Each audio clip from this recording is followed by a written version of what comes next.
저는 모든 정신의학과 전문가들이 나쁜 사람들이 아니라는 말로 이야기를 시작하고 싶습니다. 세상에는 좋은 의사들이 있습니다. 제 이야기를 듣고 다른 나라에서는 또 다른 경우들이 많으니 제가 살고 자란 나라에 있던 경험담을 얘기하겠습니다. 이 이야기는 제가 정신병원에 머물렀던 때에 있던 일에 대한 이야기입니다. 그럼 이야기를 들려드리겠습니다. 전 문제아였습니다. 특히 이 이야기에서는 제가 14살 때 이야기입니다. 저는 자살을 시도하고 학교에 가기를 거부하던 아이였습니다. 그래서 저는 어린이 정신병원 대기자 명단에 올랐죠.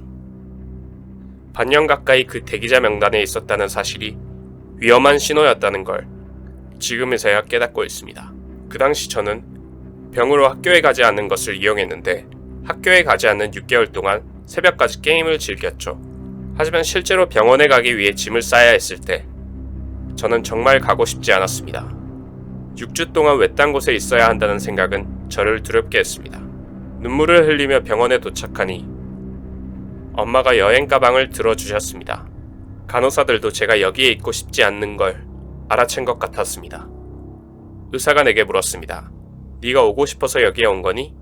저는 머리를 흔들었습니다. 하지만 그들은 법적으로 여기에 잠시 동안 있어야 한다고 얘기했죠.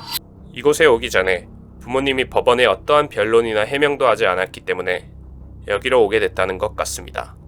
그래서 판사가 제 의료 기록을 보고 6주 동안이나 이 지옥 같은 곳에 있어야 한다는 서류를 승인한 거죠. 그때의 느낌은 여행 가방의 내용물이 검색대를 통과하고 마치 교도소에 도착한 듯한 기분으로 기억합니다. 첫 번째 날 밤에 무서운 일이 일어났습니다. 제가 제 손목을 그었을 때 난 흉터 때문에 제 팔의 상태는 끔찍했습니다. 상처가 너무 가려워서 딱지를 긁어냈고 간호사한테 붕대를 달라고 했습니다.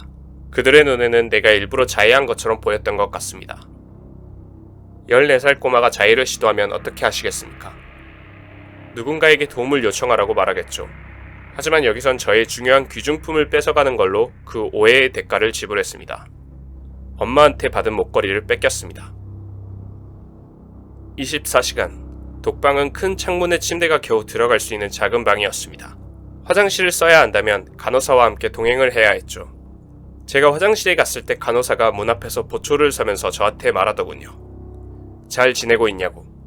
저는 아니, 화장지로 손목을 베고 있어 라고 비꼬았죠. 그녀는 깜짝 놀라며 문을 열었습니다. 이런 젠장. 속옷과 잠옷 그리고 모든 제 옷을 방에서 꺼내가 독방에 머무는 동안 사무실에 보관했습니다. 그래서 옷이 필요할 때마다 허락을 맡아야만 했습니다. 화장실과 옷을 가지러 갈 때 빼고는 저는 그 방에 완전히 혼자 남겨졌습니다. 아무도 절 보러 오지 않았습니다. 독방에서 나왔지만 상황은 별로 나아지진 않았습니다. 처음 1, 2주 동안 저는 끔찍한 복통을 겪었습니다. 저는 화장실을 하루에도 여러 번 들락날락거렸습니다. 배가 아파서 밤새 잠을 못 자고 일과 중에 자게 되는 경우가 많았는데 이로 인해 단체 활동을 전혀 하지 못했습니다. 병원에서는 저를 깨우지는 않았지만 아주 못마땅해 했죠. 밤새 복도를 돌아다니면 당연히 피곤하겠지 라고 물어왔지만 저는 그때 조금 신경질적이었기 때문에 그럼 침대에다가 똥을 쌀까요? 라고 대답했죠. 그리고 단체 활동을 하지 않았기 때문에 자유시간을 벌 수 없었습니다. 네, 밖에 나가려면 모범적으로 행동해야 했어요. 그래서 처음 6주 동안 사실상 갇혀 있었습니다. 학교와 주말을 제외한 시간 전부를 말이죠. 간호사들 중 어느 누구도 환자들을 신경 쓰지 않았습니다. 진짜 간호사도 아니었고 교도관 같았어요. 그중 한 명은 노숙자처럼 보였고 다른 한 명은 하루 종일 담배만 피워댔죠. 사실 그들 모두가 담배를 입에 달고 살았습니다.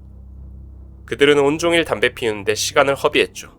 문 밖에서도 문을 열어놓고 아이들이 담배 연기에 노출되도록 방치했습니다. 일주일에 한 번씩은 진짜 간호사를 만났습니다. 간호사는 주로 몸에 자해한 흔적이 있는지 확인했습니다. 저는 사실 집에서 자해한 적이 있습니다. 한 번은 주말에 집에서 자해를 한 적이 있는데 키우고 있는 토끼가 저를 물고 핥히었다고 둘러댔죠. 그리고 간호사는 그 말을 믿었습니다. 정신병원에 입원한 지 6주 만에 정신과 의사가 2차례 정도 저를 진찰했습니다. 한 번은 형식적인 진찰이었고 한 번은 IQ 테스트를 했습니다. 그리고 제가 샤워할 때 면도기를 사용해도 된다고 말했던가요? 그리고 이 병원 샤워실 구석에는 청소도 제대로 돼 있지 않아서 온갖 곤충들이 있었고 거미가 줄을 치고 있었습니다.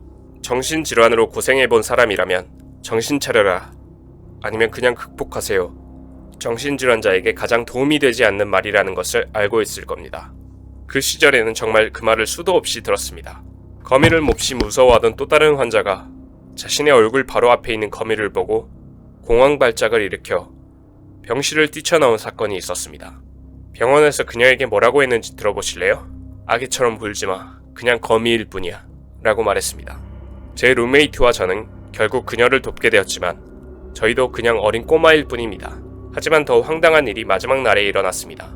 누군가가 경비원들에게 제가 면도날을 몰래 들여왔다고 말했습니다. 그래서 그들은 나를 아침밥까지 굶긴 채 내 몸을 구석구석 뒤지고 옷을 벗겼습니다. 면도날을 발견하지 못하자 제 방을 완전 엉망진창으로 만들어놨죠. 복도 바닥에 떨어져 있는 걸 발견했다고 했는데 저는 어이가 없었습니다.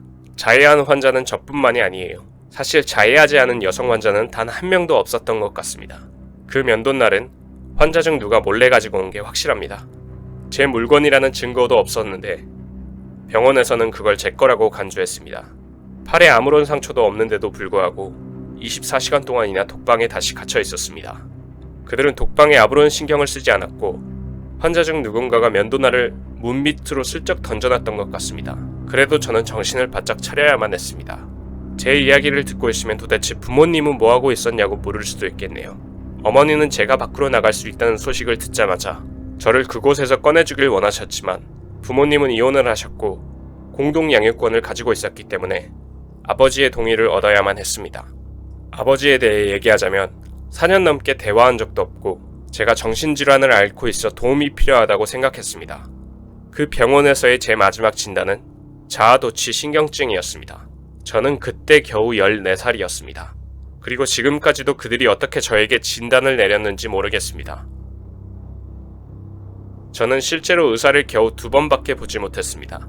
그리고 이 결과는 생전 처음 보는 병원 원장이 마지막 날 회의에서 부모님과 저한테 말한 내용입니다. 병원에서는 시설에 남아서 행동치료를 시작하자고 했지만 당연히 그 제안을 거절했습니다. 그 이후로 제가 상담했던 모든 치료사와 정신과 의사는 그 진단이 터무니없다고 했습니다. 몇몇은 심지어 그 진단을 비웃기도 했습니다. 저는 현재 조울증, 우울증, 공황장애 진단을 받았고 현재 정신과 의사는 제가 경계성 인격장애를 앓고 있을지도 모른다고 진단했습니다. 이 이야기의 교훈은 당신이 입원할 병원에 대해 항상 철저히 조사를 하십시오. 이 교도소 같은 끔찍한 시설에서 그 끔찍한 간호사, 의사를 만나지 않았으면 좋겠습니다.